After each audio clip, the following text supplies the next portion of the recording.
Hello. Hello. Hello, Andrew and Rachel. So, brief introduction. Andrew is my big brother, and Rachel is his wife, and both of them are my two best friends in the world. And I am the big third wheel of their amazing relationship. And I have had the beautiful opportunity to bear witness and testimony to what I consider to be the greatest relationship of all time. That's a huge statement, but as far as all the time I've spent on Earth, it's the greatest relationship of all my time.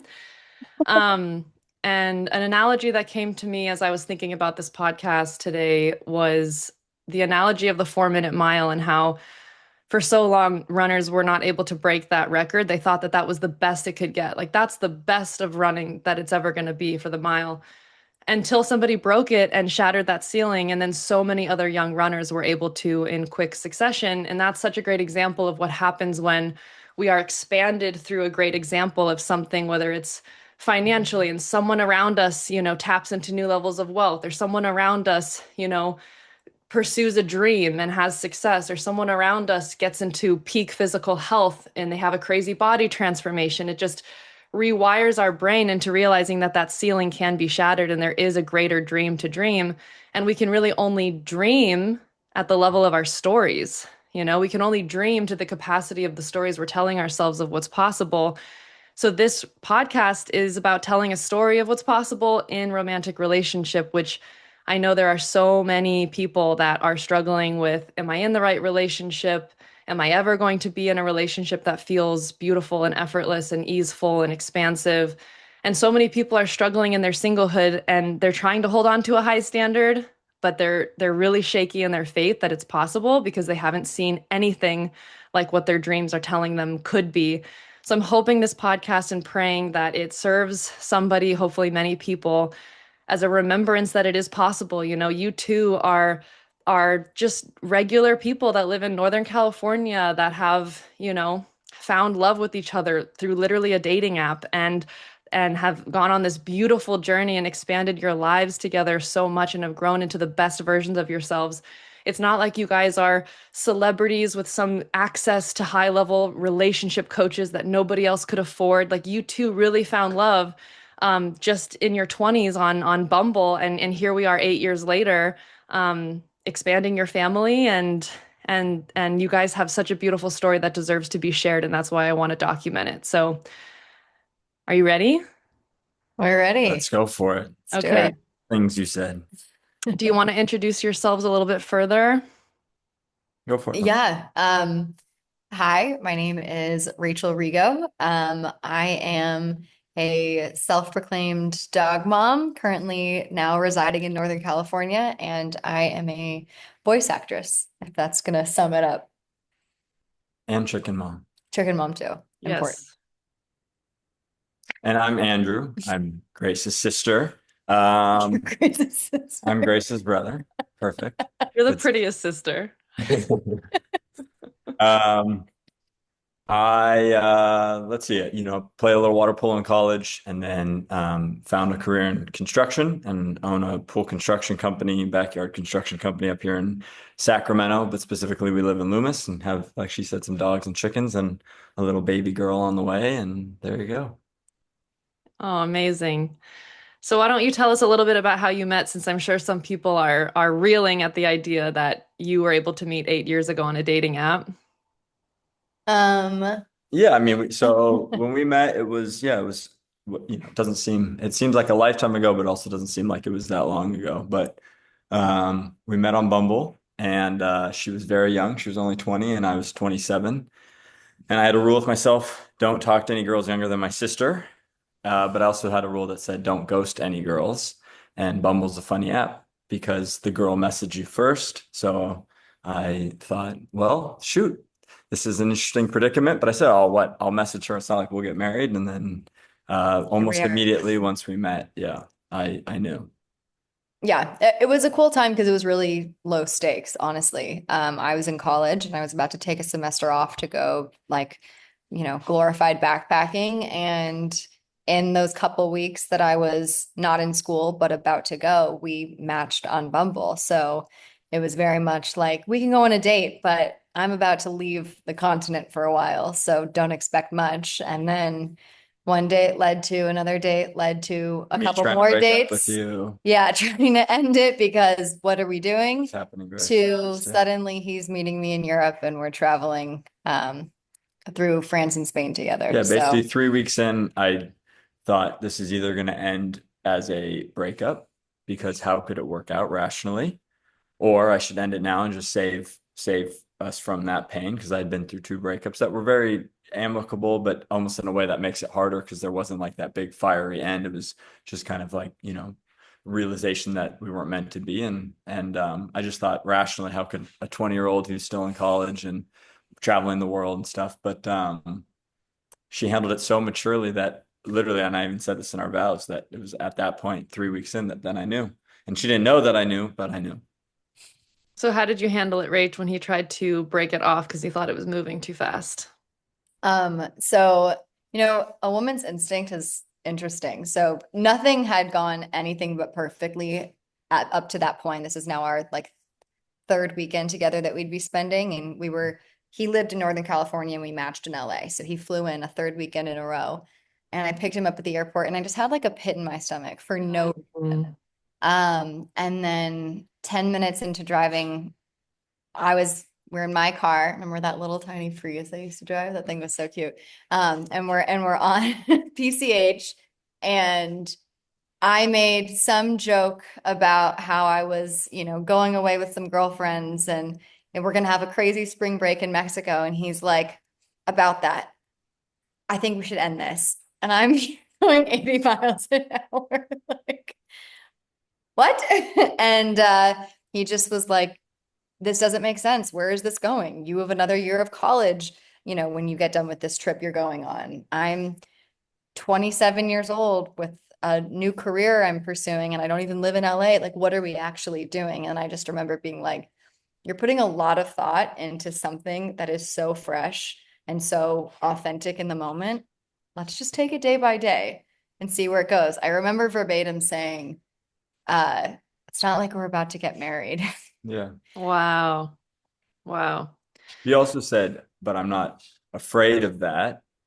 And so as a 20, so I think when you're 27, you don't want a girl to think that, you know, like this is just some fling. So when you handled it like that, it made me know that you A, were taking it seriously, but also B, you weren't putting pressure on. It just was very refreshing. Yeah. Yeah. Yeah. So what I love about this story is there's so many nuggets that the coach in me wants to teach about this story. Because when Andrew is saying, I think we should end things, he's coming from a place of fear. He's coming from a story in his mind that this is going to be really hard. There's no way that makes any sense. Instead of trusting what was there for 3 weeks, which was ease, which was joy, which was compatibility and connection. It's the mind going, taking, fragments of facts and building a story around fear that this can't work. And obviously, Andrew, well, not obviously, but Andrew had recently ended an engagement. So he, the fear of ending up at a place again where you are having to end something big. There's a lot of fear wrapped up when we anticipate that we might get that hurt all over again. So he Yeah. was actually speaking to you in the car from his fearful, what I call the false self. There's some kind of story around fear that's not the true self. And most women, most people, not just women, but most women in reaction to a man saying that would be thrust right into her own false self, her own story of fear, her own stories around lack, and Mhm. would actually react from that place by believing something like, I'm not good enough for him, I'm not chosen, I'm not wanted. This is evidence for all those identities that I don't want to believe, but I do believe about myself. And then she might shut down, she might go cold, she might act like she doesn't care and just be like, well, okay then, and then just say nothing else. So that can often, when one person's dysregulated, it can thrust the other person into being dysregulated, and then you really arrive at a dead end. But what you did so beautifully, Rachel, is you didn't let that take you into a story built from your false self. You actually just answered from your very neutral perspective of what you knew this was, which was this was easy, this was lovely, this was working. Like, why are we trying to disrupt something that is working? Why are you projecting so much fear into this? This doesn't really make sense. and you were able to talk him out of his false self back into the truth. And then he really respected you for that and thought of you as more of the one right after trying to break up with you. How interesting, because you led him back into his true self and did not go into your own spiral. So that's something that I've noticed. This is another great question I want to ask is you both do such a nice job of pulling each other out of dysregulation. You have such a beautiful natural polarity where when one of you is a little dysregulated, high energy, frustrated, I notice I've had a lot of interactions with you because we're family, obviously. And I see one of you go into dysregulation and the other person actually stays very calm or says the perfect thing to center that other person. It's rare that you both are high emotion, high intensity, high volatility. So how did that happen? I'm sure it's so natural, but if you were to reverse engineer it and actually teach another couple how to stay out of double dysregulation and to keep one another balanced with that polarity, because this story shows that it was there from 3 weeks onward and it was natural. But if you had to break it into a bit of a formula for couples that struggle with both going into their false selves, what would you say? I mean, we might have different answers to this, but I would say presence is a big thing because it's very easy to get swept up in a very dramatic or high energy moment. But I think Mm, each of us does a really good job of staying present in the moment and also being incredibly communicative. Like, you know, he has the ability to, when I'm in a mood or saying things I don't mean, to literally look me in the eyes and go, I know what you're trying to say. And I know that the words you're using are not what you're meaning to say. And I'm going to think about the fact that you're trying to say this, and we're going to go from there. But also don't say it that But way. also, that's really me.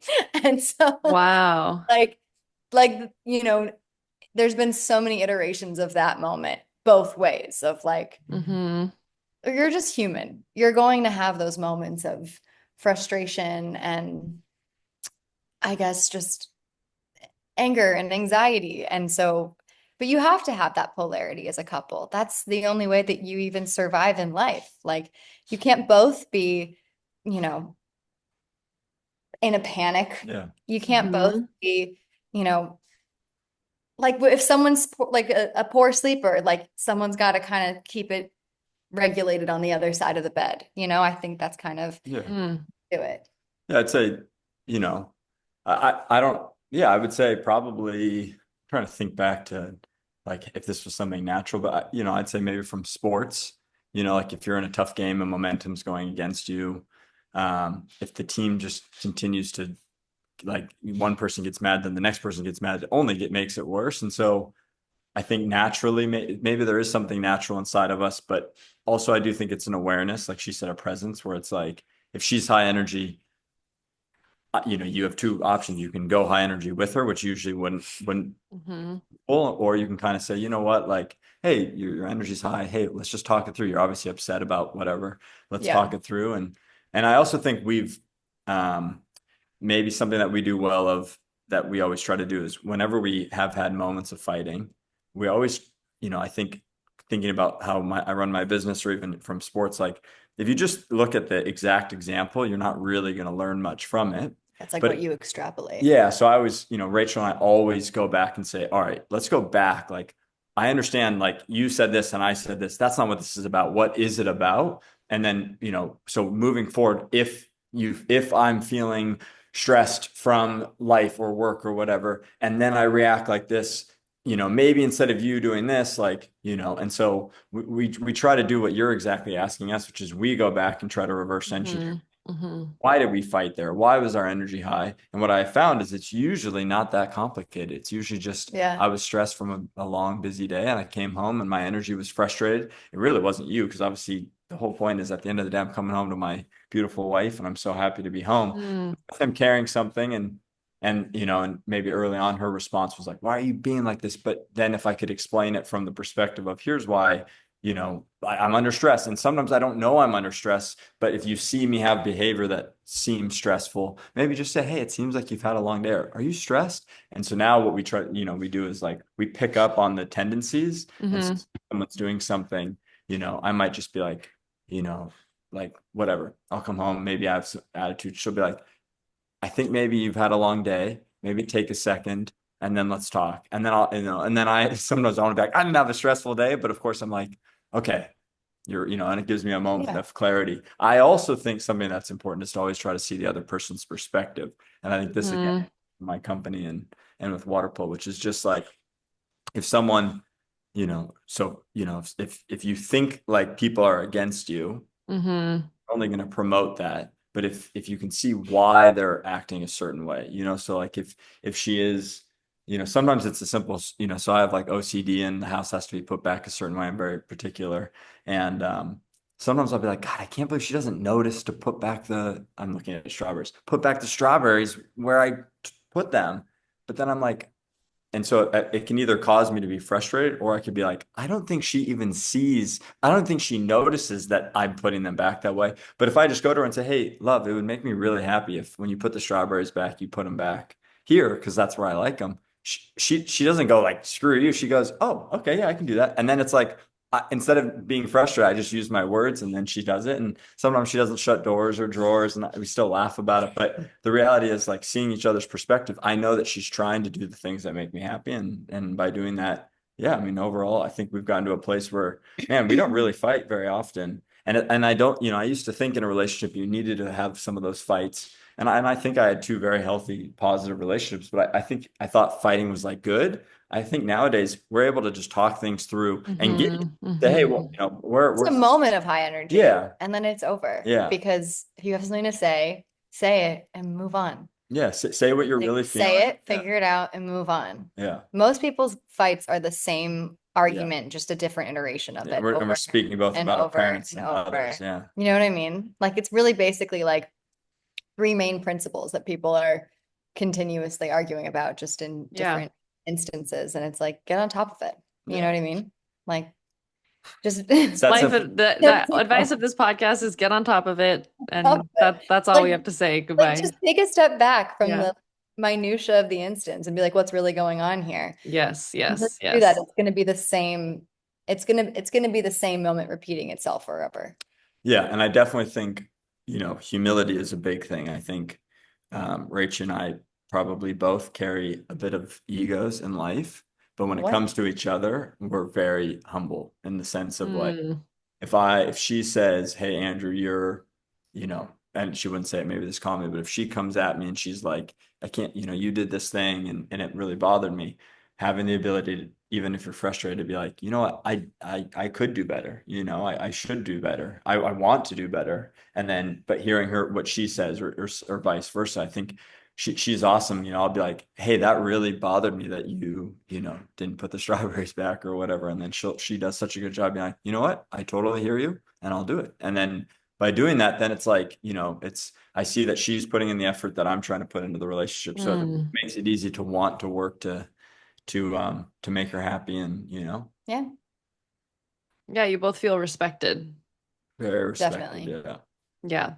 So a couple comments and then a question for you guys. The first comment is what you said, Andrew, about telling Rachel, I'm picking up what I think you wanted to say. I'm hearing the message. I don't love the words you used, but I'm gonna act on faith that you meant to just share that message and we're gonna proceed from there. I just got the insight that that's just amazing parenting. Like that is what amazing parenting would be. That's exactly how you'd want to talk to like your 3-year-old daughter. Because when we're acting out of dysregulation, we are reverting to some child who's feeling, and what you said was also funny about how it's really not that complicated usually. Like it's not complicated when a 3-year-old has a temper tantrum either. They're tired, sleepy, hungry, frustrated, overstimulated. So it's like it's not that complicated. And how can you parent, your partner's childhood tantrum in that moment and bring them back into their adult self by saying, "Okay, Andrew, here's some space. Why don't you take an hour and then we'll talk later?" Like you're giving them space to actually like rise back into the adult who can talk normally versus indulging the child by actually trying to continue to have that conversation at that level of vitriol or frustration or whatever it is. Another thing I wanted to say to what you spoke about is how you don't fight very much, but there's a difference I've seen between not fighting and avoiding conflict. So Yeah. I think a lot of times we think, oh, if we're not fighting, like, are we just avoiding conflict? Are we like those couples that never fight and we're worried that we're just sweeping it under the rug? But there's a huge difference and a fine line between not fighting each other because you're on the same team. You're not going to fight each other anymore, but you're not just avoiding conflict because avoiding conflict is conflict. That's a quote from my mentor that I love. If we're avoiding conflict, we're always in that conflict. And then we actually use small fights about small things to keep avoiding conflict. So then the fighting doesn't actually resolve the conflict, as you just spoke to as well. So my question for you off of that point is how quickly do you think couples should do that conflict resolution, have those discussions, reverse engineer what just happened back there when you do find yourself dysregulated? I don't know if I don't even think for us there's a right answer. I think it's just independent of each moment. Like sometimes we talk it out right away. We'll get hot, maybe she comes high energy. I'll be like, yo, you got to calm down. She goes, you're right. And we talk it out right then and there. Sometimes it's, we're out with friends and something happens and then there, there's other people and there's just no time to do it and we'll do it the next day. But I do think whatever it is, I think you're right. I think you got to come back and we do a good job, I think, or something that I Mm, think helps us is, and so I think it's a good job for us is we will always come back and like we both are very vocal about what's on our mind. So even something as simple as like if I'm like at night putting the house back together and I'm like, you know what, today whatever. I didn't like that Rachel, whatever, did this thing. And it's because of the work that we put mm, in daily, it's never that big of a thing. But maybe it's just like, I don't like that when I came home, the mail was strewn about or whatever. Whatever it is, it's always stupid. Like she said, it's always a stupid thing. But I'll try to go, okay, I need to talk about this tomorrow because I don't want to be frustrated. So then it's mhm, just, but then a lot of times by the time maybe it comes up, then I just go, hey, sweetie, yesterday, like, come on, you left all those boxes out. Like I came home, it was a long day, whatever. And then it's usually like that simple. She'll usually, oh yeah, oh, I see your perspective. Yeah, yeah, I could see how that was frustrating. I'm sorry. Like, and so, but because we're always like, even this, like, it's like nipping it in the bud, the smallest buds, we nip it, we try to address it. And then if it is something where maybe she doesn't understand why I'm frustrated, like trying to explain why, even because mhm, some of it's not sensical, right? mhm. Being able to say, here's why it matters to me that the toothbrush is in a certain spot. And then she'll go, okay, I'll try, I'll work on it. And that's literally something I've asked her to do is put the toothbrush back in a specific way. I'm She's still not great on it, I'm but I not know great. that she listened and it is what it is. Yeah. Yeah, I asked this question because I've come to both of you for relationship advice many a time, as you know. And you both have asked questions like, okay, well, why didn't you bring that up to this person earlier? Or like, how did you address this when it happened? And maybe I would say like, no, I'm planning to bring it up to them. And you'd say, you have to nip it in the bud because the net cost of all those little moments that you don't tell Rachel about the mail strewn about or the toothbrush in the wrong place, like where does that lead? Where does that lead people when they don't nip it in the bud? Yeah. Yeah, I mean, these moments sound so nonsensical because these are just like the little things that we're thinking of The that have most come up in the recent. last like 3 days. But I think Sure, like, sure, yeah, there's times where we're at a family dinner and the second we get in the car, I have to be like, I have to say this Yeah. and I want to say this now, but I really don't like the way you did X, Y, and Yeah, Z. Or like, mm, you cut me off so much yeah. there, like that's gonna end or we're gonna have a problem. Like not to be threatening, but like we need to work And on then these things. sometimes I'll say, And hey, I don't like the words. What are you gonna end this? yeah. I see And what so you're trying it's to say. like, Let's yeah, talk so it out. there is like a deeper gravitas to a lot of the things that come up. And I think it's just a matter of like, you cannot let it simmer. Like if you go hmm to bed angry with your partner, not to say that you shouldn't push something to the next day to get some sleep, but like if that's a normal thing that you have some unspoken hmm or hmm like disdain, what are you doing? What Well, like you're Yeah. next person.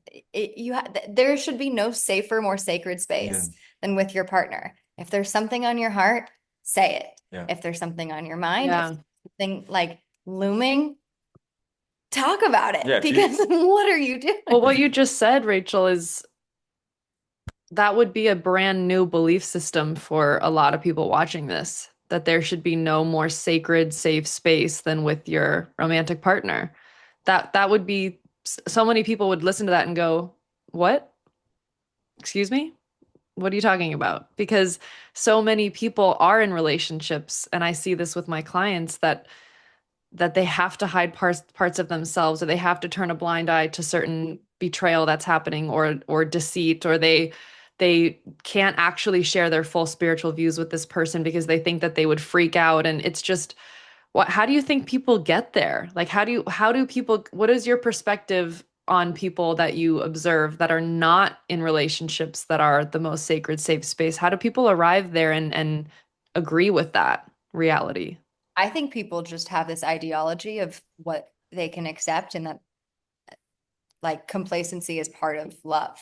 I think Mm, it's how we're it's how we're shown love through parents, through relationships around us. And I think that people just have this understanding that compartmentalization is what goes into a loving relationship. mhm, And I think if that's your belief system and if that's what's okay with you, then there are ways to coexist that way. But for me, if my partner isn't able to be with me and accept me for 100% authenticity, I I could do it on my own. You know what I mean? Like there are friendships where you know when you're going to sit down with this person for lunch or when you're going to see this group, like there's a little bit of a part of you that you might have to dim, or like there's a certain topic that shouldn't come up. That's sure, okay. sure. You're not brushing your teeth next to them in the morning and eating your dinner next to them in the evening. Right, right. Like, you have to be able to just like be completely naked But that's a metaphorically. great point because most people would, they can rattle off 10, 15 friends that they're completely themselves around, and then the person they sleep next to, they are not. Totally. And I think a lot of times those are the same people whose friends are warning them about the partner and they just trudge on. And I think that's Mm-hmm, mm-hmm. one of the biggest things. well, so one thing about Rachel is she does tend to see the world very clearly, and it's why she's so incredible at everything she does, and annoyingly so. But the reality is she does. She sees it very clearly. So when she says it right there, to her, it's so obvious. To me, we watched the movie Unbroken yesterday or 2 nights ago, I guess it was, which is an older. It's showing a movie telling the story of Louis Zamperini, who's like a true hero. So if you don't know the story, it's incredible. But long story short, like it portrays his family life when he was a kid. So this would have been like um, maybe in like the early 1900s and then into like, Yep. whatever. And it's like clear that the husband, is very misogynistic. Husband runs a family. Mom is, loving, caring, but doesn't really have a voice. And then even the way you parent your child is very like, you like if they're acting up, you don't ask like, what are your feelings? It's like you punish them, you beat them. It's like just how it was. So Mm-hmm. it's not as simple as like, how can people not just be their authentic self? I think most people's families and Mm-hmm. parents and grandparents, that's not at all close to how their parents, Right, our own right. parents, both of our sets of parents are still together, but they're still not even great at always, saying exactly what's on their mind. Um, and so I think what you have to be able to do is definitely strive to be authentic. But I also think it's, as with anything, it's easier said than done. But like, even with my own company, the way I can relate it is like, maybe you're frustrated with an employee and what his behavior is, and maybe he does something through the week and you're like, oh, I gotta talk to this guy. And then when you get to the office on Monday and it's, early in the day and you're like, I don't want to have to go bring this guy in and go over it. Like that sounds like a whole pain. Like that's, I gotta like get amped up to go talk to this guy. But the reality is if you don't, then the same behavior is going to show itself again. And then when you have to talk to him, it's going to be a lot more serious, a lot more maybe mess up. And then now when you have to talk, maybe you have to fire him or there's something bigger, Right, right. nip it in the bud. Usually, if you get it early enough, it's like if you can see where the behavior is going, Yeah. you can pick up on it. And certainly when I used to coach, water polo and with kids, this was especially important. Like seeing that, like just the glimmer of their, like as soon as they started showing up a little late, just be like, hey, you can't show up late. Or, Yeah. if they started to talk back, Hmm. just right away nipping that in the bud. Yeah, that's a You great nip, point. you nip it in the bud, it's usually pretty like there's some levity to it. It's kind of like, Yeah. hey, whatever, can you da, da, da. Right. But if you let it go, and I think sometimes it takes work, that's what people say in a relationship. But to me, I think work doesn't mean it has to be Hmm. hard. I think it just means you got to put in a little time. Hey, sweetie, I think we got to talk about last night. Yeah, I really didn't like it. And even though the easier thing to do would just be to laugh and try to talk through it. But then if that happens at the next dinner, now I might blow up at that dinner, whereas all I needed to say was just, hey, Hmm. whatever. And so, yeah, Yeah. we just, I think it's Yeah. a willingness to be authentic, and then realizing that when you can be authentic, it actually then allows for more authenticity, rather than if you are authentic that then they're going to like berate you for it. And I also think that's, maybe a little tangent here, Yeah. but if you're in a relationship or if you bring up your true feelings, they then attack you or make you feel bad, and then all of a sudden flip the script and make it your issue. That's called gaslighting. Gaslighting. I think, to me, Andrew's fundamental. like, there's this crazy thing that happens, and I don't know if anyone's come up with the term for it.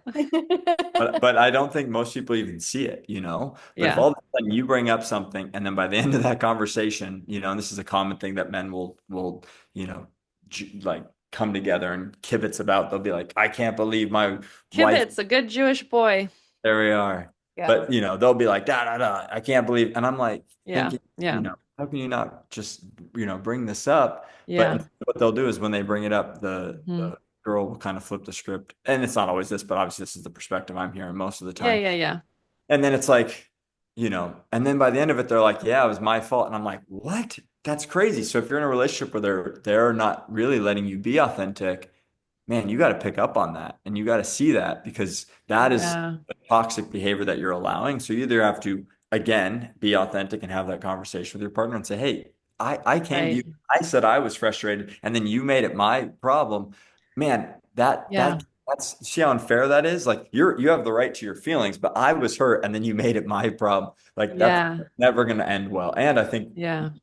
a relationship shouldn't be one person dominating the other. And so, yeah, if one person feels better about taking control of the situation, and so I think what we do good is we realize that we want to be authentic. We always hear each other, or at least try to, and then we always talk about it. And if I don't agree with her, again, sometimes it's harder, but I'll say, hey, I don't think I agree with that. Let's talk it out. Let's find maybe a compromise where we can both be happy. And so, anyways. Mhm. So again, let me just plug my computer in. I have a comment and a question. So, okay, we're good. So the comment is, I'm getting this insight that when you're willing to nip things in the bud, like it's bud, right? Not butt.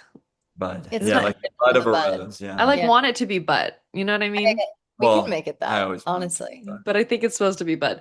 But when you're willing to nip things in the bud early with a new person you're dating, you also get really great intel as to whether you should nip the whole thing in the bud, because Yeah.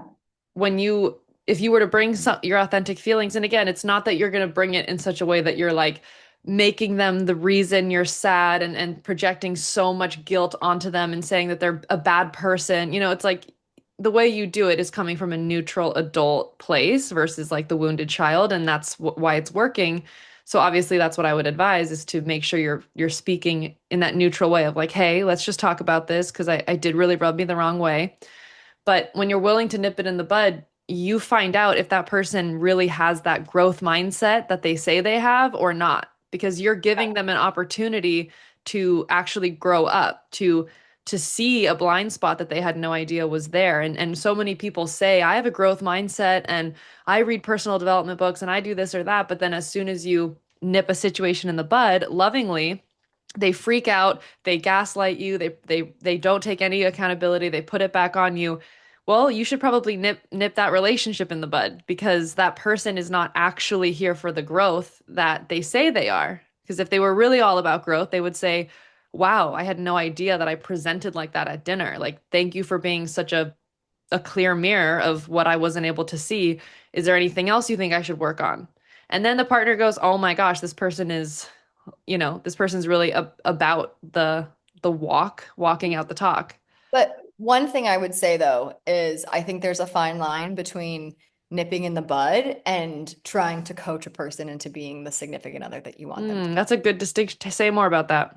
Because I have watched so many friends date people, and I've seen both iterations of they're with someone and they both learn each other's technicalities and needs and wants gracefully and grow into the relationship that they're creating that is incredibly mutualistic.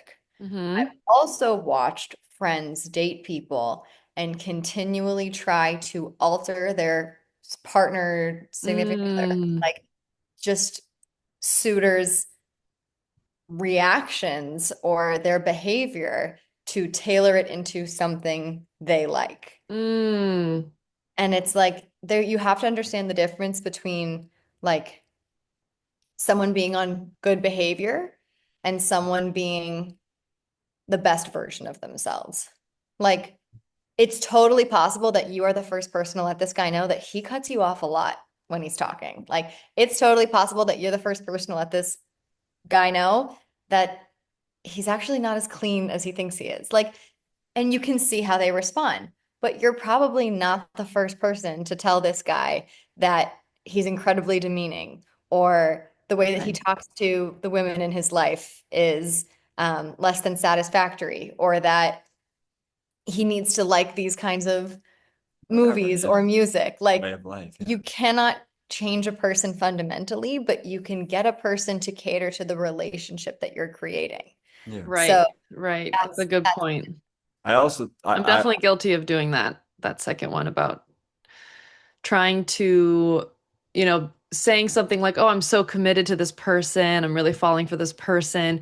Just a few major tweaks, several major and a couple minor tweaks, and we'll be there. And it's like versus just really appreciating that this person's showing you who they are the first time, and you have to really assess whether that's going to work or you're yeah. going to be playing fix it, which is going to put you in the mother role.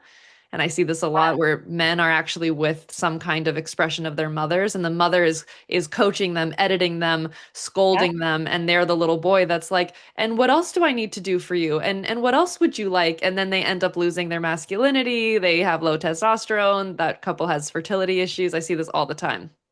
Yeah, the thing I was going to say is, the advice I used to give to my guy friends, even before Rachel, was I always said, early in a relationship, when you're in that honeymoon phase, make sure that's where you make things clear about what matters to you. Because it's so easy in that first year or two when things are so easy to want to not to bring things up. So Yeah. let's say it really does matter to you to, Like um, how like the way I took care of my yeah, space. yeah, maybe my like OCD, yeah, cleanliness was a big thing. Yeah. Or for Okay, me, I was clean.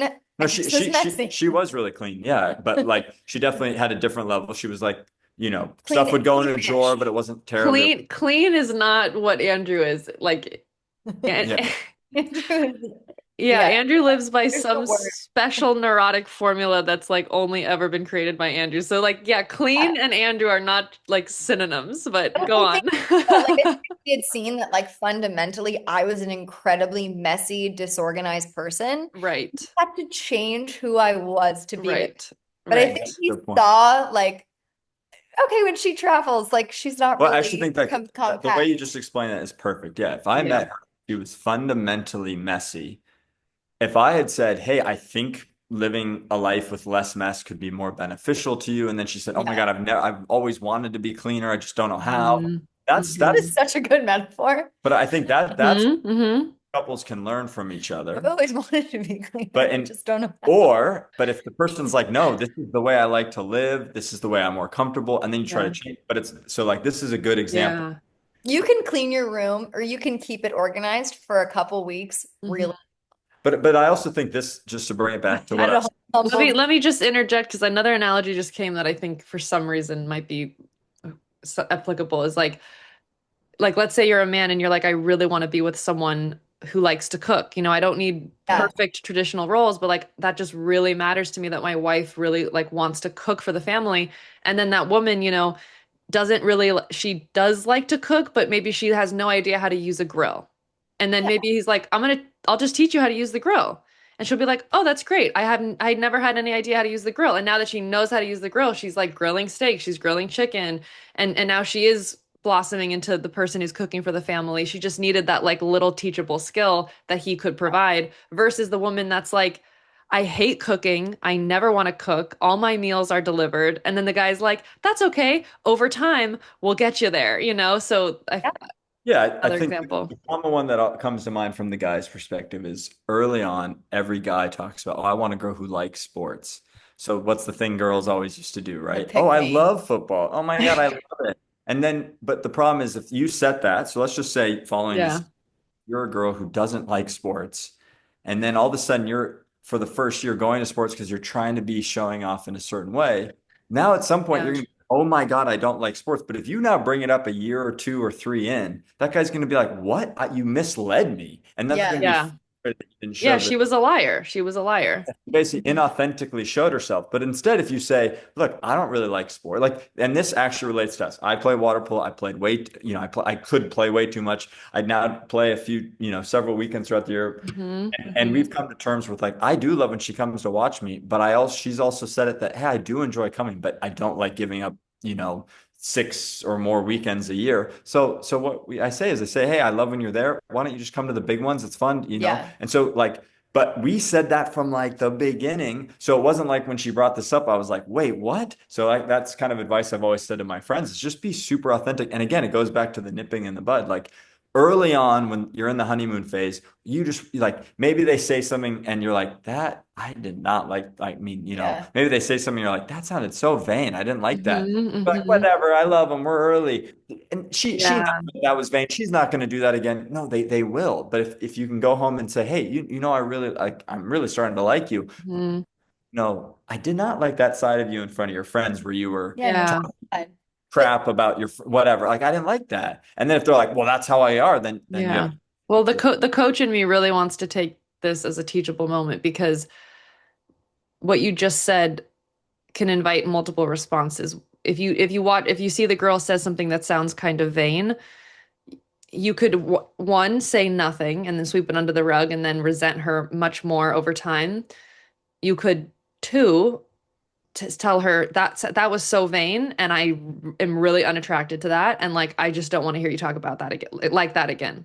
But I feel like there's a third door. There's like a third option, which is getting really curious about the person. And so many people skip that. They don't ask any follow-up questions. They just assume, and that's one of the four agreements that is I think it's a third agreement from Don Miguel Ruiz is do not make any assumptions. If yeah. if she said something that you perceived as vain, say, "Hey, what did you mean by that?" Yeah. And see if it really leads you to a trail of her vanity or it leads to something innocent and then you can say, "Well, let me tell you how it came across to me, but Yeah. it's so great to hear that that's not what you meant." Yeah. Well, I also think as he's talking, the biggest thing that I think about is I honestly think what the mark that couples miss or just people miss is they don't know their own non-negotiables. Yes, Like thank you, Rachel. That's such a great have point. to know the thing. Like if you really want a clean girl, but like if your dream girl keeps your room messy until you guys are on your last days and you'll still love her and be okay, then like that's not your non-negotiable. It's That's a just kind of preference, yeah. it's nice to have. What are your nice to haves and your need to haves? Like, Hmm. like if my thing, I travel. I travel that if I have free time, if I have extra money, like travel, travel, travel. I want to see the world. And not everyone's like that. I Mhm. know so many couples that I've seen grow older, and the woman is traveling the world with her girlfriends in her 60s, and the husband will go on a road trip once a year. And it's like, maybe that works for them. Maybe they would have been better suited to have different Well, but partners. the way Right. I because you're on the right vein. But what I would say for that is as a person, you don't know what your non-negotiables, your must-haves or wants are necessarily. But as we go through, Yeah, even as well as you just go yeah, through life. But what I'm saying is like the older you get, the more you know yourself, and it's your responsibility to know those totally. facets of your life. Like, Right, right. I think the way that we talk through it, because this even to this day, we change. Like maybe right now, all we know the things about us, but maybe in 10 years, Rachel really, finds a desire for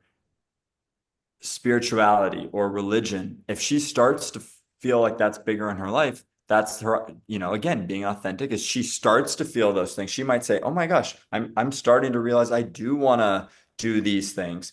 It's not, she doesn't then just come one day and go, "Oh my God, I want to move to a temple in Hmm. Bali or whatever, and I'm going for a year." She might start to say, "Hey, I really think that I want to add more spirituality into our life." And then it's my opportunity to say, that doesn't resonate. Or, oh, hey, Yeah. yeah, let's try it. Why not? Or like, and so I think like negotiating or Yeah. talking this through is like, it's got to be constant. And I think especially early in a relationship, setting the tone of, hey, we're going to communicate and have a healthy communication. And I'm going to tell you how I feel. Like I used to always say, open and honest, even if it hurts, you know, Hmm. be brutally open and honest.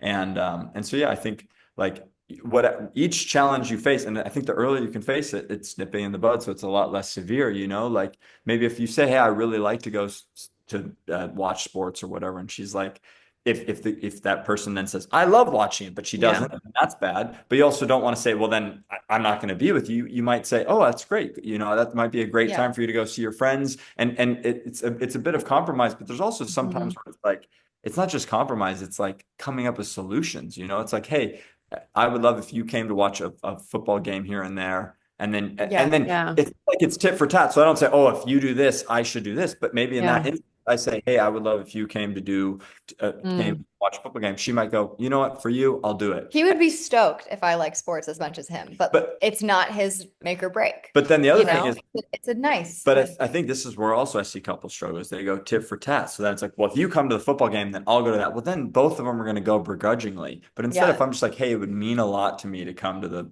watch football," and this doesn't even matter, but let's just use Yeah. this metaphor. She might say, "Okay, perfect. I'm going to do it," and that's it. And that story ends. She comes to a football game. Then the next thing, if she's like, "Hey, I want to go to Temple," and I just we don't go all that often, but hey, I want to go. It's important to me. Let's go. And then I might go, "You know what? Yeah, I'll do that for you." Because But again, it's I'm not not a tit for necessarily tat. I'm not even necessarily remember it, but I'm going, yeah, she always does stuff for me. I'm going to do this for her. And so it's kind of like a greater thing of, yeah, like Yeah.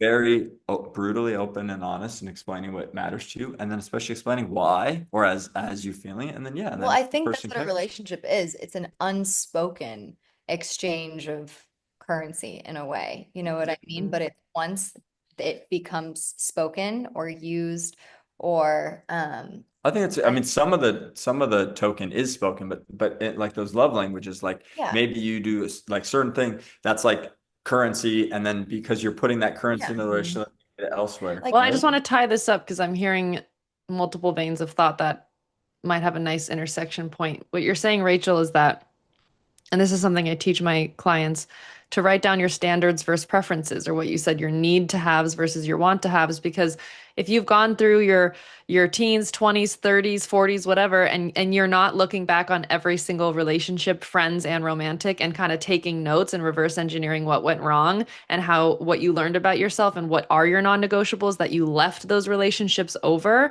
and you're not actually writing those down, meditating on them, considering them as you go forward, then that's just foolishness. You're gaining no wisdom from all of the experiences of your life. And I would recommend everybody have some kind of need to have or standards list. But then I think what I'm hearing from Andrew is that relationships are meant to change us, and they're meant to bring unexpected curveballs our way, and they're meant to challenge our worldview, and they're meant to kind of shake the paradigm we live in to the point that maybe, like Andrew, is converting to the Jewish faith, not something that was in his plan, right? Not something he saw coming, but it's something that was on the table in this marriage. And he decided, to make, I wouldn't call it a compromise because compromises kind of sound like win-loss, but he was willing to make an adjustment to his worldview in service to the relationship. And I think that's the beauty of relationships is they take our box of this is what I must have to be happy, and it all needs to fit into my box. And it actually expands our box, just like we started the podcast. It raises the ceiling.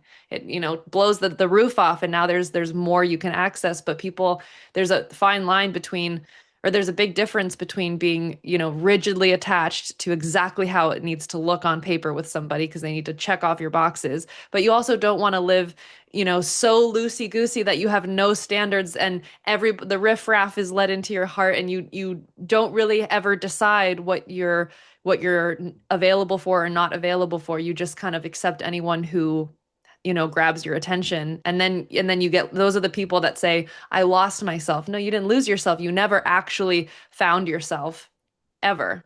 So you didn't Yeah. actually lose yourself. You never were found. And here you are feeling lost in this relationship. But that's because you never on your own 2 feet found yourself. So Yeah. does that sound about like what you were saying? Yeah. Yeah, I think that, I that's I definitely agree. I mean, it's knowing who you are, what you need, what you bring to the table, and understanding what's going to be the beautiful counterbalance to that. yeah, I Because mean, I always say like, you know, a lot of relationships can work. It's Hmm. just a matter of like what level of thriving you expect yourself to be at. yeah, it's Like finding a I healthy. love wait, that's so great, Rachel. Say that again, slower. so many different partners could work for one person, Hmm. just the expectation each of them has for their experience in that relationship. Like, I'm a pretty easy to get along with person, like, generally speaking. Like, there's lots of people I could have married and lived a life with. Like, Hmm. it's the term of like, is there one soulmate? I think you can make a lot of things work. I think that's how a lot of people are. You see a lot of people in relationships that are Yeah. like, you know, meeting their standards. Yeah. Yeah. I think just us as people, we have such high expectations for ourselves, our own Hmm. accolades we want to live. And I, Hmm. because of that and having these similar standards, we're Hmm. able to see the culture we've created and be like, this is up to snuff for me, and let's keep improving. Because I do think a lot of people, I don't know, I think there is a lot of cynicism with relationships in general, and there's a lot of like, it's okay, it works, let's live with it, versus, how much do you expect from what you're investing in? Well, usually if you listen to any elite coach, like leader, business owner who's runs a successful business, they all will talk about like the culture of the entity that we're speaking about. So, any great coach will talk about the culture they're creating. Greg Popovich of the Spurs. Doesn't Hmm. matter who you put into that role, the culture is what carries through. And I think in a relationship, if you set a culture, Yeah. culture carries through no matter what you face. So whether I it's love that. disagreeing on if the kid should eat broccoli or not, or whether it's choosing how often we go to temple or church, or how often whose responsibilities are to do the chickens or the dogs, whatever it is, if the culture is, hey, we're, whatever, communication, or the culture is strong and respect, or showing Hmm. up, like if you create a strong culture, everything else you'll handle. So if there's strong communication, and you can say what matters to you and what doesn't, and there's respect when you communicate, and there's a lot of love there, so if you disagree, you're not mad at them, you just send them love. Like Mhm. all of a sudden, all this other stuff, this is why, like, when we do have fights, we don't look at what the fight was, we're like, what was off in the culture. And so then we try to analyze. Mm. It doesn't matter. It doesn't matter what the next thing is, whatever silly thing it is. We'll be able to handle it because the culture is very strong, and this is what's true of sports and businesses. It's a business can grow from 10 employees to 1,000, but if the culture is what carries through, that company handles it. If it's a sports team, they trade players, they get rid of guys, coaches change, but if the culture of the entity Would you stays, say that culture and values are pretty synonymous?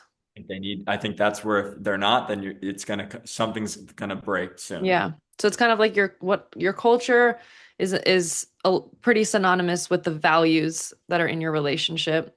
And Yeah. then I believe that from what you're saying, I'm going to spin off and go into, I think the culture is what creates the conditions of the relationship. And this might ruffle a lot of feathers, but I've come to this strong belief um, that all of our relationships are conditional, except for these ones: God and how God loves us, and we humans and how we love our children. I believe that that vertical arrangement is the only place where unconditional love is meant to be the rule.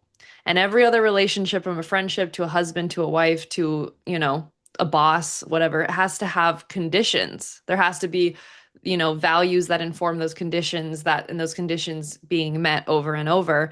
Because so many people that I work with, I mean, it's countless the number of patients or clients that their reason for telling me that they're staying with the husband who's been cheating on them for 30 years or whatever it is because I just love him unconditionally. And it's this like toxic empathy, this like, I'll never leave. Like, that's what unconditional love is. And it's like, no, you have just made your husband your son, your child, you know?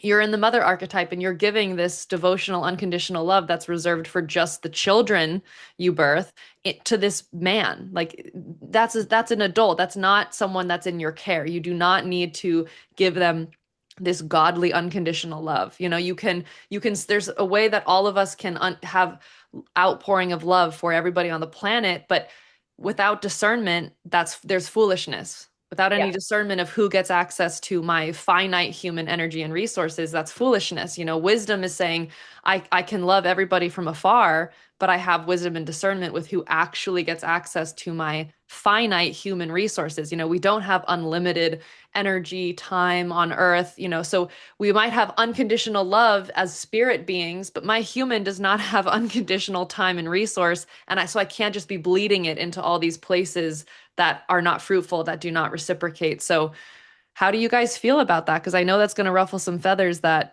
marriage is not unconditional love. And maybe there are conditions that come back to culture. I mean, I love that. I've always said the best kind of love, the best kind of relationships are the conditional ones. Like I love, our He mom and says that a dad. lot. I love your mom so He's like, much. hey, babe, you should know. Conditional love is my favorite. It's guaranteed here, honey. Like, It's conditional on the toothbrush. like obviously we love our parents so much, but if all of a sudden our parents treat us terribly, I don't believe that like yeah, I unconditionally will have love for them, the capacity for love, but I do not agree with this sentiment of like unconditional love is the strongest. To me, it's wonderful. It's obviously very important. If parents, if husband and wives, or even just men and women had brought life into this world, and then we didn't have something inside of us that unconditionally loved a little baby who's helpless, then we wouldn't be here. Life wouldn't Right. exist as we know it. Right. Need to have unconditional love for life to continue and to promote further life.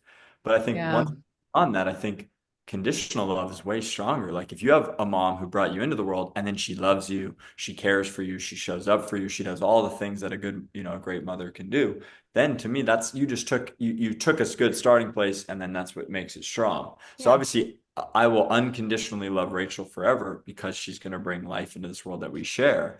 But if, the example I give is like, if I came home and she just yelled at me and told me the worst things about me, maybe I might give her, like like a time or two and be like, hey, whoa, like, oh, that was crazy, but you must be going through a lot. Like, I still love you, but man, you've really said some things. Like, at some point, you got to, I love Grace. You always have this line of you get the love you think you deserve. If she does that repeatedly, if you think that's the love you deserve, then that's on you. And so you have Yeah. to up and demand that this is not. And again, we've had these moments where, again, it shouldn't be a threat, but maybe if I do, I get high energy and I yell at her and I treat her as she shouldn't be treated. She does a good job of saying, you cannot treat me that way. That is not acceptable. So this is that, she loves me very Yeah. conditionally and very Yeah. unconditionally. Yeah. But at some point, if I do those things, she'll say, you can't treat me like that. Like if you love me the way You broke my condition. hey, you broke a condition. But again, she does a good job saying it right when it happens. So I can go, okay, Mm-hmm. either A, I'm totally sorry, I was way out of line, or Yeah. and here's maybe how that I got to that. So maybe like we can like Yeah. I'll work on never doing that again, but maybe here's what you could have helped see, whatever. Maybe I didn't even know I Yeah. was that mad or whatever, but having communication, but also it's like, yeah, like setting that like, man, if you get cheated on and then you allow it, then you've gotten the I love you want to think. I want to like double click on that because this is what I see so much with my clients and with myself. Huge, huge in myself on my journey of healing is when we're little, we don't know that we have the power of choice, right? That we don't think we have the power of choice as a little child. We kind of unconsciously end up just making agreements with the environment we're in. Oh, this is love. Oh, this is what it is to well, this is what marriage looks like, whatever mom and dad have, or the divorce that was ugly, or whatever it is. It's like, oh, being bullied at school. It's like, oh, that's how good I am. That's how worthy I am. So we end up making these unconscious agreements because we don't realize we have the power of choice at that age. I mean, yes, you could do self-inquiry, which my mentor will take people back to those childhood memories and actually show them that they really could have walked away from that scenario. But of course, to a child brain, that choice is not there. It's not presenting because it's like, these are my parents. This is my home. Where would I go? But when we're adults, if we haven't healed that childlike psychology, if we haven't done that inner child healing or looked back at the agreements we made very young that are living in our unconscious and subconscious, we are continuing to make those unconscious agreements, subconscious agreements with everyone around us. And it's not shocking our system that we're being cheated on or bullied by our partner because it's like, I agreed to that in sixth grade. Like, I don't, that is kind of what I have been expecting from life. And so we have to actually break those agreements as adults. And Yeah. that heals the child because we're showing the child you never actually had to agree to that. I know that happened, but you actually don't have to continue agreeing to that. You get to break those agreements. We're going to use the co-creative power we have as spiritual beings. Like I can literally come into my own mind and I can break those agreements and I can live from a new agreement that I have a new standard. But what Andrew just said is so important is it gets very sneaky is you think that you have these high standards, you think that you have these high conditions, you think you're operating at a level of authenticity with someone, and then you find out that they cheated on you or were lying to you the whole time about something. Yeah. And then the part of you that believes that this is unconditional love or this is the best it could possibly get for me or whatever, you continue to go back to that agree and now you're remaking stronger than ever an agreement that that's your worth, that that's what you deserve, that that's what life has for you. And what's really happening is life is inviting you in that moment to break that agreement once and for all. That's your freedom, is if you break that agreement once and for all and say, no, I know this was pretending and posing as the love I deserve, but it really was coming from that agreement I made long ago. That was actually the setup for this relationship. And my individuation out of childlike psychology is breaking this by walking away now. And that's how I heal my child, is when my adult walks away. Yeah, What I were you mean, it, gonna say? it literally is our obligation as parents because when I think of the word unconditional, I almost like synonymize it with obligatory. Like I'm not obligated to anything. I Hmm. mean, if I bring life into this world, yeah, because Yeah. that is Yeah. literally my burdens that I've created, if you want Yeah. to look at it very objectively. Yeah. But I give all the credit in the world to my parents because they made me feel like every situation in my life was a democracy. Like if Mm. I didn't like a school, we can leave. We can change. If Wow. What a I, powerful setup for how clear you've been on your standards your whole life. Hmm. but there's not like they made it so clear. Like Right. they, Yeah. two people who came from not ideal conditions, and they Right. decided that they were the special one who deserved to get out of said circumstances. They would stop at nothing and they created their life. Hmm. And so simple once you adopt that mentality that the power is within yourself and it is in your hands. And anything that says otherwise is a narrative that we've been spoken to since childhood when we're told that the people of power, the powers that be, are what decide X, Y, and Z. And that's just actually not the case. And Mm. actually, from any point in your life, like you really can make a decision. And if your parents, the people who are completely responsible for you, are the ones instructing you that actually you are voiceless, you are powerless in this, then you are instilling those beliefs from then on. Hmm. Like, Hmm. like I could be on the way to a play date and I have memories of being like, I don't want to go anymore. Okay, we turn the car around. Like, Wow. So your authentic self was very honored. Yeah. totally. It's a Like rare I'm in the middle experience. of a like sport that they've already paid all the money for, and I'm in it and I go, I've decided I don't like this. And they go, okay, we're done. Like, of Wow. Wow. course, there's the balance of that of like, yeah, they could have made me stick to ballet and maybe I actually would have had something to show for it. But like that wasn't meant to be. And as a little kid, I knew deep down, I tried it, I saw what was there, like it's a sunk cost moving forward. Like, so I've Wow. been on dates with guys as an adult, after 2 dates be like, not it, I'm done. Whereas so many people are like, well, I feel like Well, they I say I've already invested this time, which is equivalent to the parents going, well, we invested this money, so you need to do this. Yeah. totally. Yeah, there was never a point in our relationship where I was like, well, I'm this far in, so because life is so freaking long. Like, if you think you're so far in at 6 years in a relationship, like, good luck 30, 40 years down the Yeah. line. But I think some of this is Rachel has a way of seeing life so simply. Yes, your parents It is simple. at times your parents, if you said I'm done doing something, they would allow that.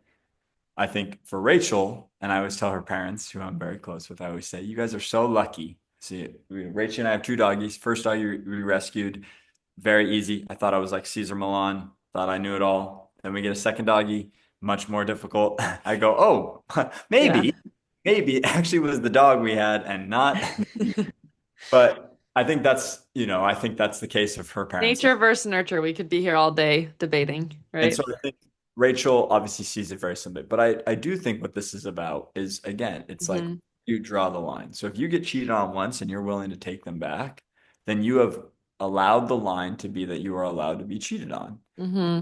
If you're with someone who you think is so incredible that taking Yeah. them back to cheat on you is worth it to stay with them, then stay with them. Whatever. Get cheated on, but don't be fooled. Don't be like, "Oh my God, I can't believe he's cheating on me." That's on you. Right. You've allowed the behavior. You cannot now, it's the classic example of the person's going to do what they're going to do. It's Right. your job on how you're going to handle how you Right. respond. And I think too often what I see in relationships is exactly that. It's look at the relationships and it's, it's maybe one person's behavior is not necessarily how Rachel and I would try to be to each other. And then the other person comes to us and says, how can I handle this situation or whatever? And it's easy to want to tell your friend, oh, well, like, that's really tough that their behavior is this way. But you can't change that person. That's what we talked about earlier. Like, you can't Hmm. your partner and then be like, hey, you have to stop doing this.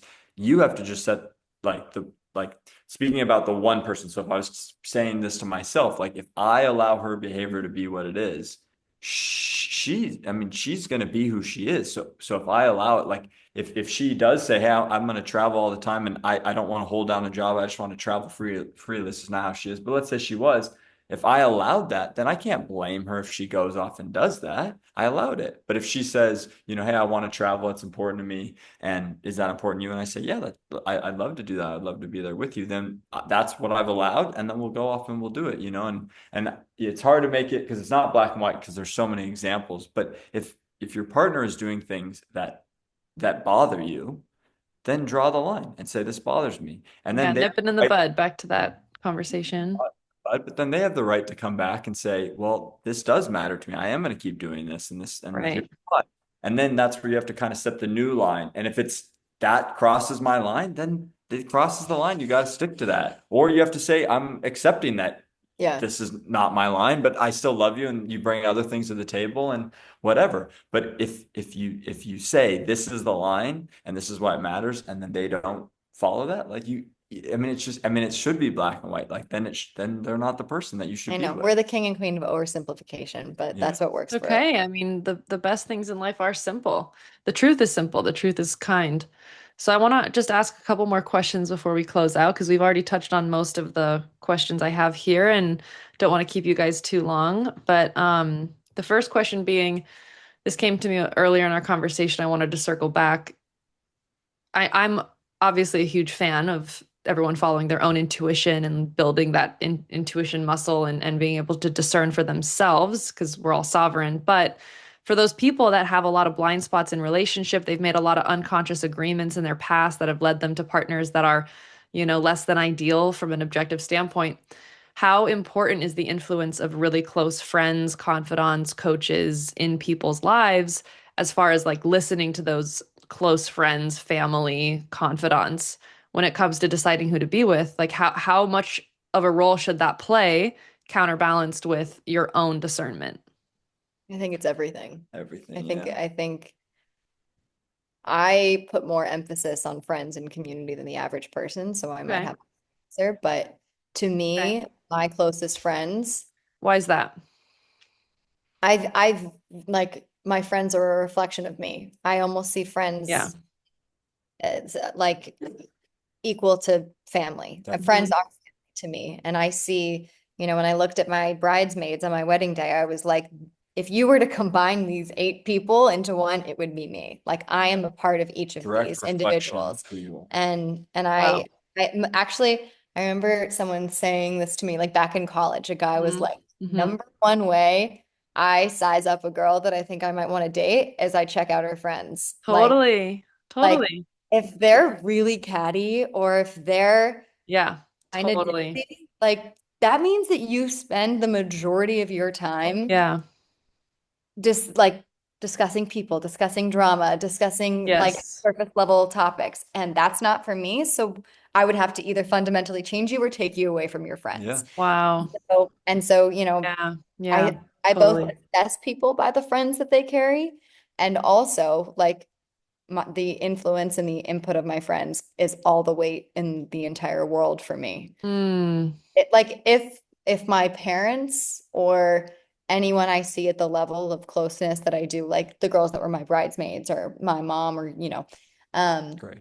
well, she was a bridesmaid. Yeah, but I'm So saying yeah. people don't Um, know that. if and even to this day, my cousin spent a night with us and there was a moment and she called me the next week and was like, I got to tell you, this was the only time that anything like this has ever happened. And she was like, I've got to tell you something. I have to get this off my chest.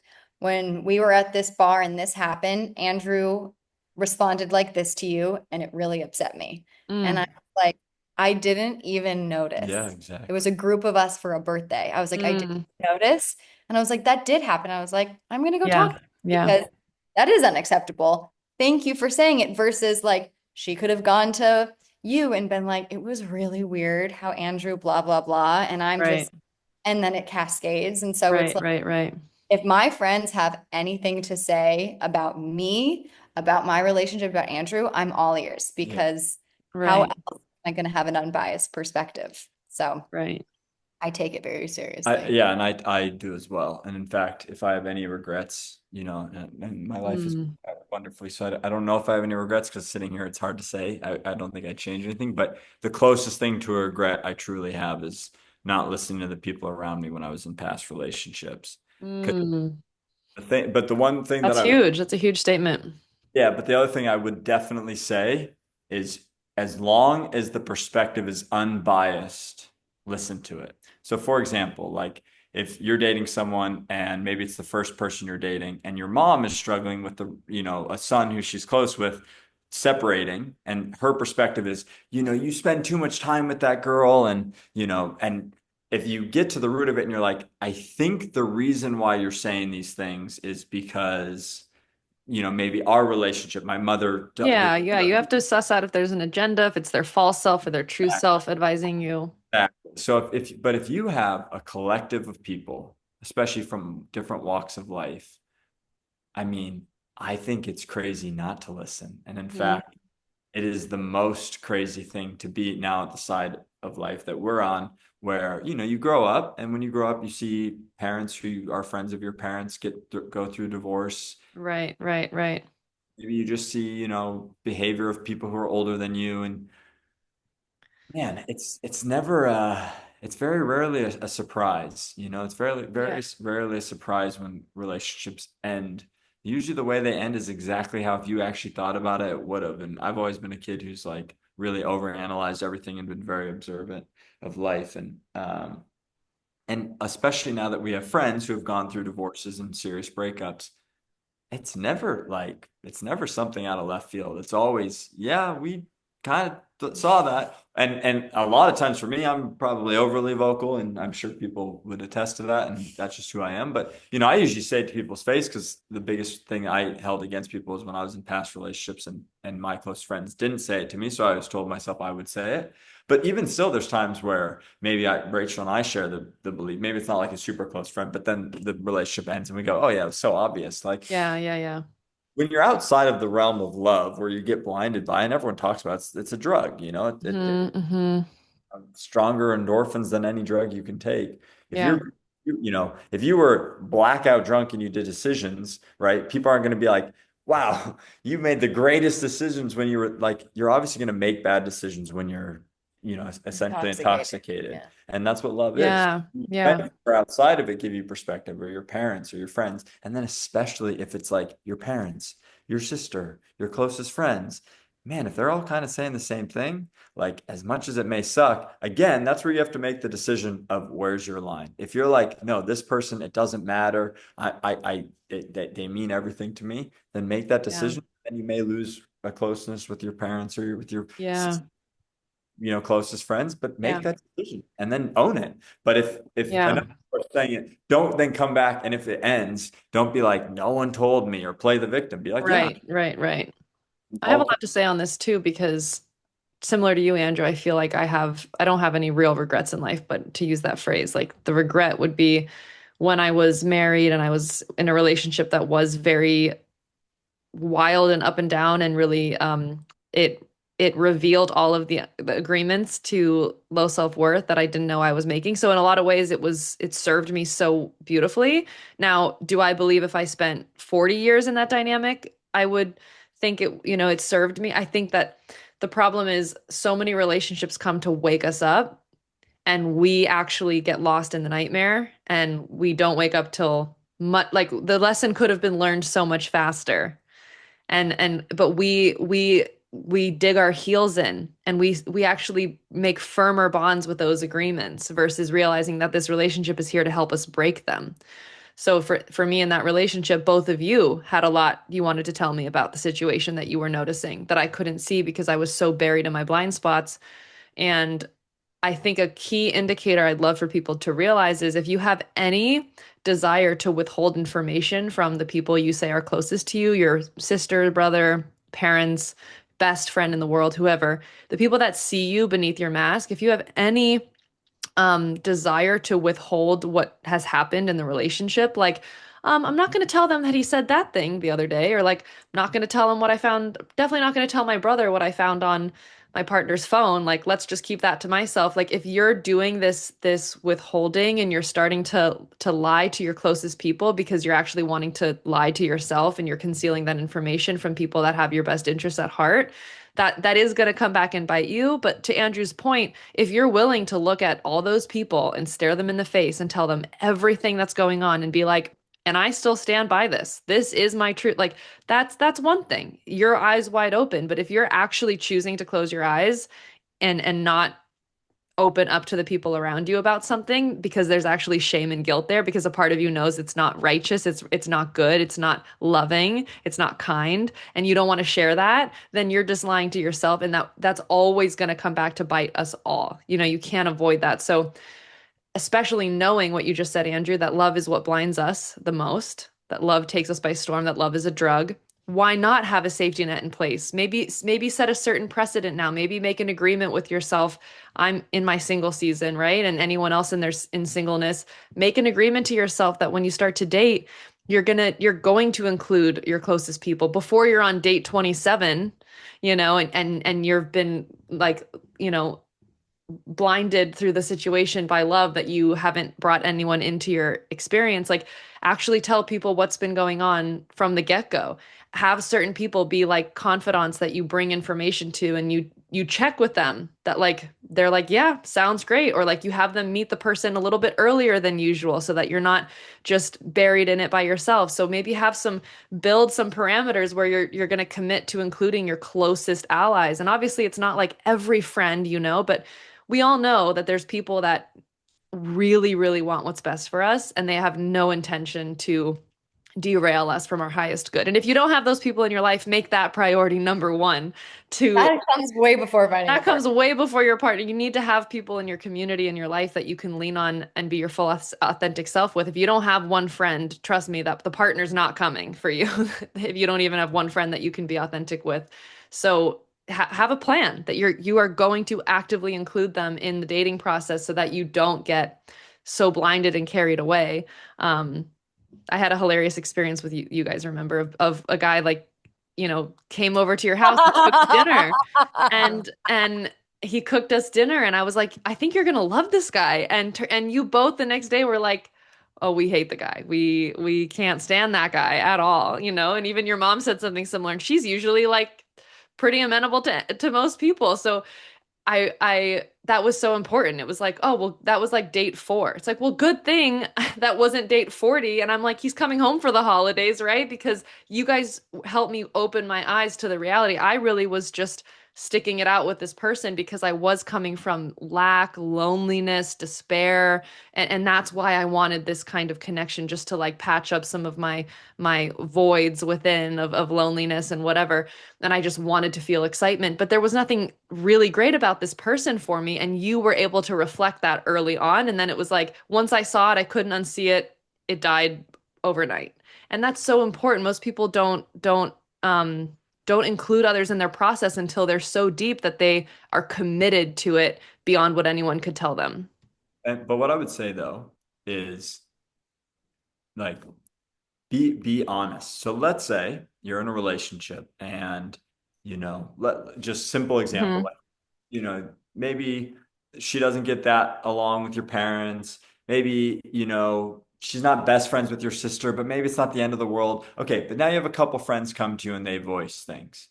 Now, if they say things, that are, oh, she's da da da. She seems like she, kind of whatever, is a little vain.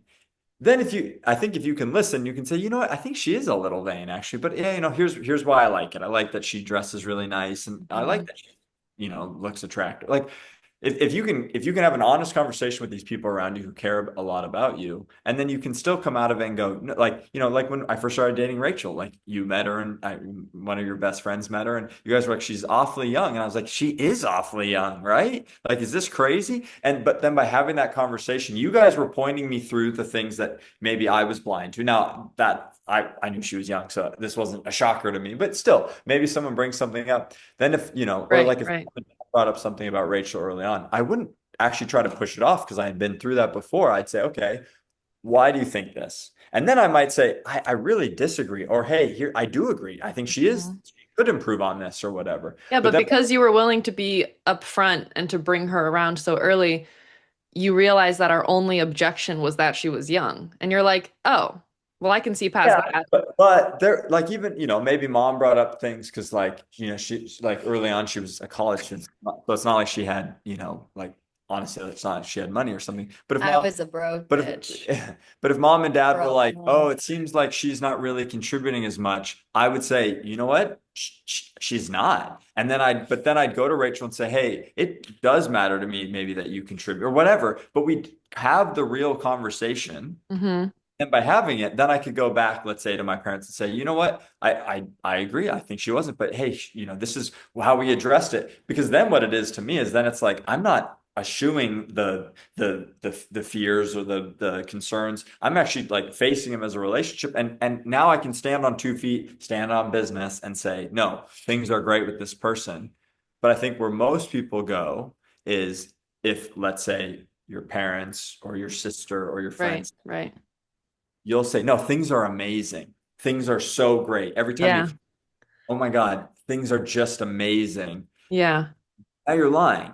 Now you're making up the narrative. What you could say is, yeah, you know what? She does kind of whatever, bust my balls a lot, or she is like she does kind of take away my voice. And then, but if your friends can say that to you and you can process it, and then you can go to that partner and say, hey, I want to have more of a voice, or I don't want like the way you treat me. Then that's where then they have the opportunity to hmm, come back and then maybe say, "Oh my God, I don't want you to be voiceless in this relationship," and then you can find out where you are, or whatever the situation is. But I think that's right, where I see right. other relationship struggles. It's like this. It's like it's good to have close friends and family who give you perspective. And again, talking about the nipping in the bud and how sometimes it's easier just to not have the conversation. I think for a lot, Hmm. like, oh, it'd just be easier to lie or to give them the false truth, and then they'll think it's fine. But Right, doing is the inevitable is going to come out. It's the same in business. If people give you advice on how to, if people are like, "Ooh, the market seems like it's slowing down," you're like, "No, it's not," but your numbers are showing that it is. You can lie to yourself all you right, want. right, right. Money's not going to be there. And so if you can try to like really listen to what people are saying, I do think that that's when it's going to be the most beneficial. Yeah, and what I've noticed with myself and my clients is that we're so scared to admit what's really going on because we think that our lovability is on the line. What are you giggling at? What?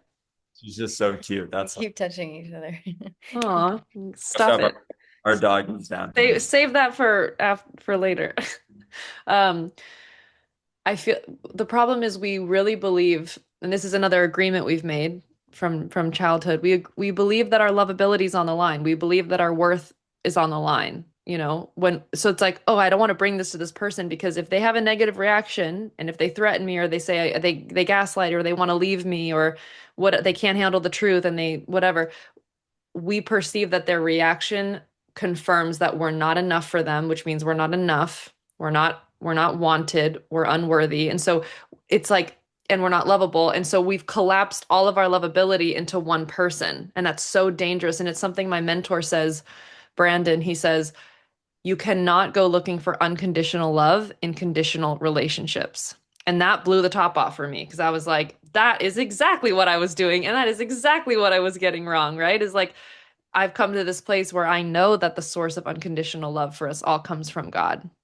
And I know that my unconditional love that I can give as a human is really I'm only wired to give that to my children that I bring into the world. And that's that vertical line of unconditional love that's the design, but we get it all twisted and we believe that, maybe it's this fairy tale, you know, society we live in, this Disney culture, but we believe that the unconditional love is something that our partner can like give to us. Like they have love in a little box and they're the one person that can give us that love when really we're not sourcing it from them, we're sharing it. You guys were both just brought, levels of wholeness and inner sense of security and worthiness to each other and you're just like circulating this great energy, but if one of you were to start draining the energy, depleting the energy, harming the dynamic, like speaking, in an unkind way and draining that pure source of love from the other, you'd be like, what are you doing? You're bringing poison to this otherwise really beautiful space. I'm not a stand for this. This has to end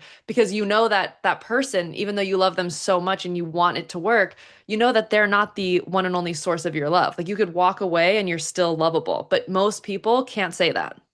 They really don't think they could walk away and still be lovable. They think that they would have left their love and their worth with that person who has power over their life. And that's the part of them that's still living in childlike psychology, believing that their parent, they've projected this parent power influence on the partner, and now their partner is like mom or dad, and they're waiting for that person to love them perfectly.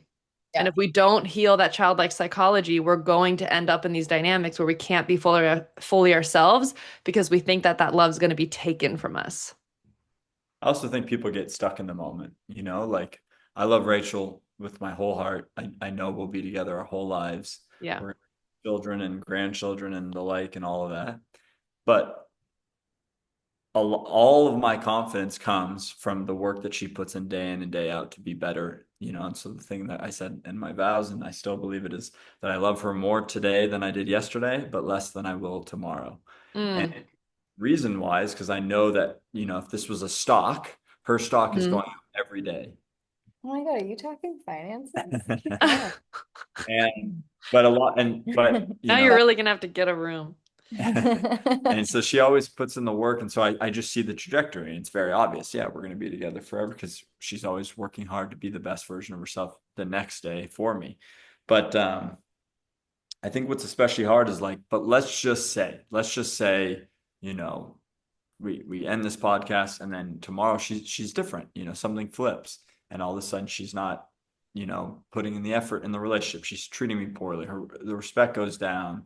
Maybe she's not taking care of her health or her physicality or she stops working or whatever. Like maybe she's a bad mother, like at some point you have to say, life is long and, yeah, Mhm. it might be embarrassing to go through a divorce or, yeah, it's not what I envisioned for my life. But if you hold yourself to a certain standard, you have to be okay with it. And the reality is, if you come at it from that perspective, if I came to her and after a month, she was, and again, we wouldn't even go that long, but, I'd nip it in the bud the next day. Like, but that's the point is like, if you're with someone and they're not living up to your standard, you've got to go right to them and you've got to say, hey, all of a sudden you're not giving me the respect that you always did or that I think I deserve or whatever. And then if you demand that, and you have to be okay that if they come back and say, well, I'm not doing that, Hmm. be okay to Hmm. say that this isn't a relationship I want, even if you're years and years Yeah, in, you're older than your friends who have been married, or you're behind the times of them having kids, whatever it is, you have to, you have to stand up for who you are and for what Mhm. you can. But I Yeah. think also coming at it from that perspective makes it very positive. So like if I, yeah, knowing that our love is conditional and it's built on this contract that we're going to keep putting in the work for each other. right. In fact, that actually makes it way stronger than any Yes, conditional love. yes, And so and true. the advice I'd give to anyone is like, it's amazing to think about even, like high school and how every day matters. I don't even remember high school that much anymore, or college, man. You think everything was so important, or, the early days of certain relationships, or man, all that matters is where you are in life. And so if you're not happy in a relationship, like, Get man, out. get out. Yeah, get out of it. You're good. Yeah, you might be super sad. Yeah, it might hurt. Yeah, it might be frustrating. Man, it might be embarrassing as hell. But get out of it because guess what? You'll bounce back. That's what the life is about. It's about, survival. It's about finding ways to adapt and come out of it. And I think if people had held that up, I think if you came at it with that business, those people wouldn't do that. If you said, "Hey, this behavior is not accepted," and you Mm, meant it, I think people would show up more. I think people would yeah, have yeah, relationships. And two, I think if Yeah. people actually got out of them when it was toxic or hurting them or whatever, or their friends were saying stuff, I honestly think people you would find better happiness. And again, life is long. So yeah, maybe you're 30 or 35 and now you're like, oh, I've been with them for 5 years. Oh, I'm gonna be 40 or whatever. Who It is cares? You're supposed not to a live to like 100 and 110, or 80, even 80, whatever. That's so much life. sunk Don't live cost. yeah. it. Oh my Sunk God, cost. get out. And it's So, so much less painful than separating, yeah. 4 kids later, 20 years later, with all your assets combined later. And I think what I'm hearing you say, Andrew, is you and the relationship are much better off if both of you are willing to walk away from it. Because if you don't have the willingness to walk away, no matter what happens, you Yes. are headed for devolution. You're devolving with that person into codependency versus rising into the best version of individuals you could possibly be. But you wouldn't accept a friendship like that. A company doesn't survive that's not improving. Right?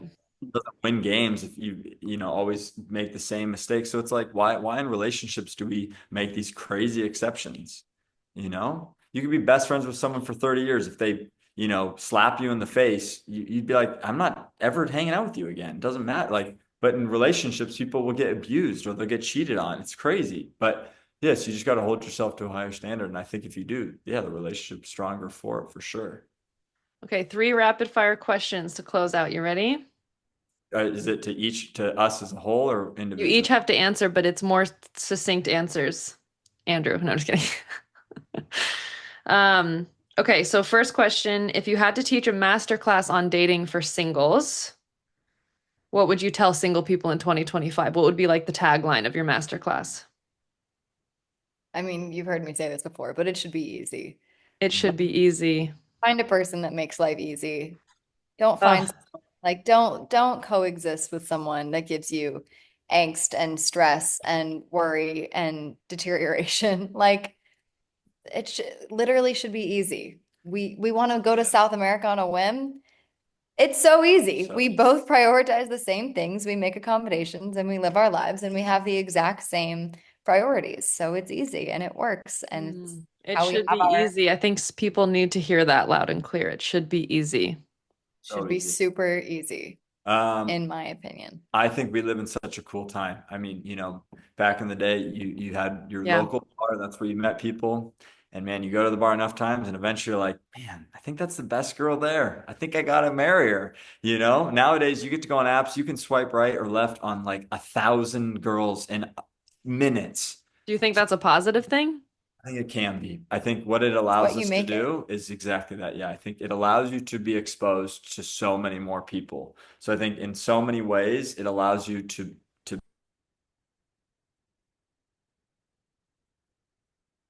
to you. Now you get a much larger opportunity to choose who you want to be with. So again, if you choose a certain level that you want, don't accept You less. cut out a little bit there. Oh, I cut out. Just a couple sentences ago, cut out for a few Oh, seconds. I just was saying, like, if now that you get this opportunity to meet so many different people, in that opportunities, like if you meet someone and they're not to your standard, just be okay, move on. There's gonna be Yes, so many fish in the sea. But I also think the second thing is work on yourself. Because work on yourself. if you're like, because you're getting to meet 1,000 people a day and you're like, God, the people who I'm matching with are like a lot lower than the standard I want, then you got to look at yourself. And nowadays, especially Hmm. people think very highly of themselves. Everyone wants to be, the next influencer, and Yeah. they have The nothing to prove paradox of for it. choice. Yeah. So Right. is like, I always looked at it as like, if I She said succinct, honey. Oh, but I would just say, if you got to work on your shit, work on it, and then you'll get matched Yeah. with people you want to be And with. Yeah, same. you're saying like pay attention to what you're attracting. Maybe it's showing Yeah. you something you need Yeah. to look at about who you really are or who you're being. Yeah. All right, the next question is more for couples. So that was about singles. If you had to give the world's best relationship advice and in a 30-second Instagram reel, what would you say? Said it. Yeah, I mean it's pretty much the same thing. Like Easy. it for singles, I think just my personal really quick perspective and just like the general self-help, self-improvement world is we're looking at like all the people around us to clean up the environment, but we're not really looking at like sometimes we are the villain. You We know are what the I problem. Yeah. We are the problem. And so like, it's me. Hi, I'm the problem. So it's like Yes. figure it out if you are because Yeah. that's until you are at your best, Yeah. your most whole, you're not going to attract your compliment. And then the relationship And should then the relationship should be easy. Okay. I like Uh, that. I like that. Say early in a relationship, be completely authentic to yourself and have the conversations about what matters to you. If you're in a relationship and it's not Hmm. going the way you want, and you don't go to bed every night just freaking thrilled at the person you're laying next to, Yes. be okay and have the conversation. And try not to throw it at your partner all in like one big splatter, but maybe just bring them in and have a dinner and say, you know what? Can I open up about how I'm feeling? I just don't feel respected, or I don't feel this. And Okay. maybe do it in bite-sized pieces, but say, hey, I realize that somewhere along the line, I am not voice. I don't have my 30 voice. second. This is She good said though. 30-second And pitch. say, my voice, I don't have respect, whatever it is, Us sit, Rigos have the gift of gab. have that person Goodness. sit down and have a You conversation. guys, you gotta learn the elevator But pitch. if you don't, because if you don't, it's going to end. That's that simple. Say what's really on your heart. Yeah. Okay. Final question. This is it. This is going to be a little bit of a time capsule for your baby girl on the way. So I want you to think about your baby girl, and I want you to think about a commitment that you're going to make to the culture of your family, not just your marriage, because it's not just a marriage anymore. It's a family of three. So, what would you like to say to her as, to your baby girl? Like, I'm committed as your mother and as your father's wife, or I'm committed as your father and your mother's husband to this culture, to this standard, and I'm making this commitment for you. What would you like to say? Um, if I understand the question correctly, what I would say is I very much look forward to showing my daughter how a man should treat a woman. There you And go. I love that. treating my daughter the way she should be treated. And I think Yeah. even adding a daughter, and if we have other kids, but specifically the one that we know is coming, when we have our daughter, I'm still going to put massive emphasis on being the best husband I can be to Rachel. And so that my daughter will grow up seeing, hopefully, an amazing example of what a husband looks like. And then through the love to Rachel, Rachel and I will both be better mother and father independently, but also together as a team, together as a unit will be better for it. And I hope as she grows up, she sees so much love, and she also sees that we still like Rachel's my girl. She's my Yeah. first, so I'm gonna love our baby, but Rachel's my girl, and if I show that love to her, I think that'll show her that like that's the love you should look for in a man. Yeah, my teacher says that there's kind of a bit of a, not a hierarchy in terms of value, but a hierarchy in a family where it's like the man should prioritize the wife above all else, and that frees up the wife to prioritize her kids above all else. Yeah. There's truth to that. Um, I would say I'm committed to showing my daughter that you can literally do anything you want. Like, Snaps. Yeah. we already talk about the life and the Yeah. culture we're creating, and I'll tell you, it's super unconventional.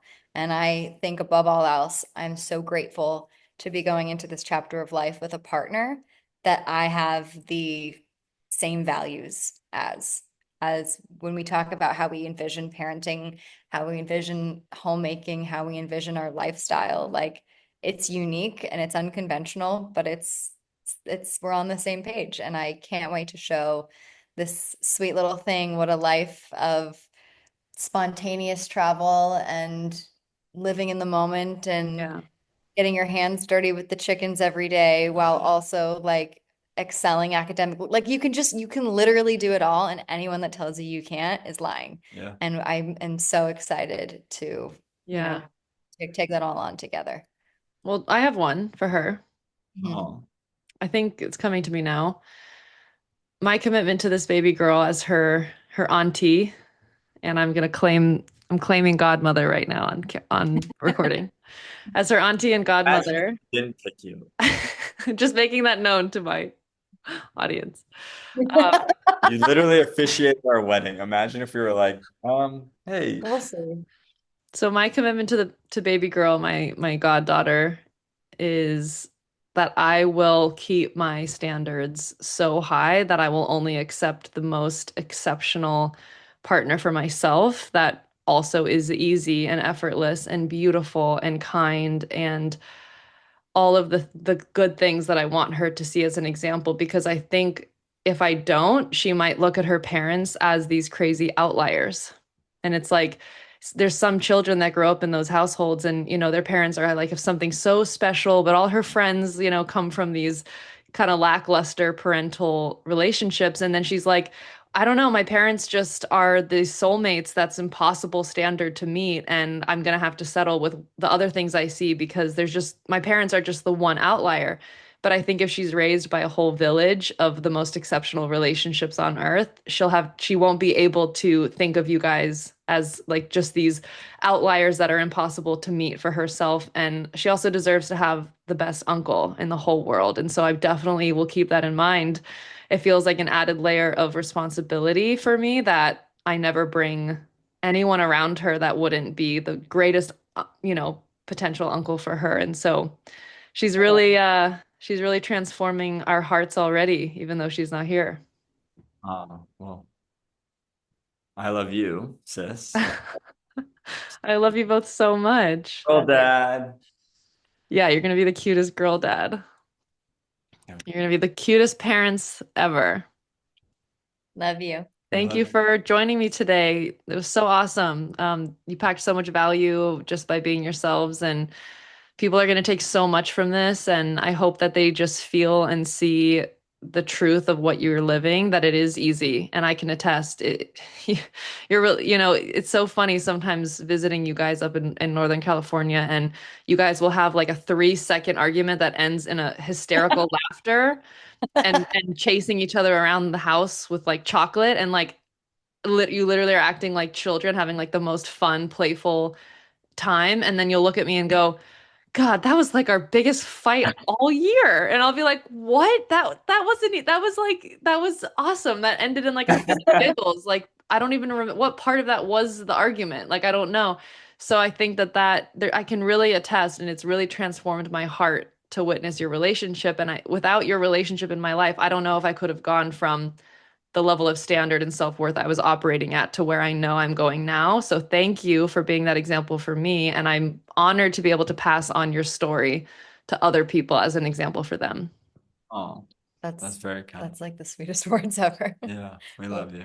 I thank love you. you. Bye. You too. Okay.